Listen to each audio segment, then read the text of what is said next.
ધોધમાર પડી રહેલા વરસાદના લીધે સુરતના કેટલાક ભાગોમાં ખાડી પૂરની અસર જોવા મળી હતી, જેમાં હજારો લોકો પાણીમાં ફસાઈ ગયા હતા।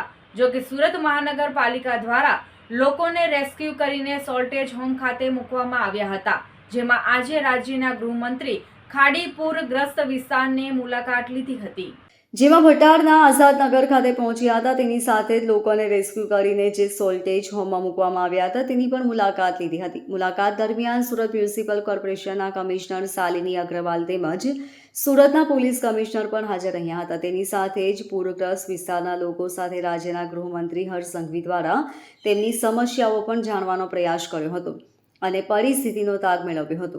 વધુમાં ગૃહમંત્રીશ્રીએ જણાવ્યું હતું કે ક્યારેક વરસાદ આવ્યો ન હોય તેવો વરસાદ આ વખતે સુરતમાં પડ્યો છે। માત્ર 36 કલાકમાં જ 16 ઇંચ જેટલો વરસાદ આવ્યો છે। તેમ છતાં સુરત મહાનગરપાલિકાની ટીમ તમામ પ્રયાસો કરી રહી છે અને પાણી ઉતરતાની સાથે જ પાલિકાની ટીમ દ્વારા દવા છાંટવાની કામગીરી કરવામાં પણ આવી રહી છે।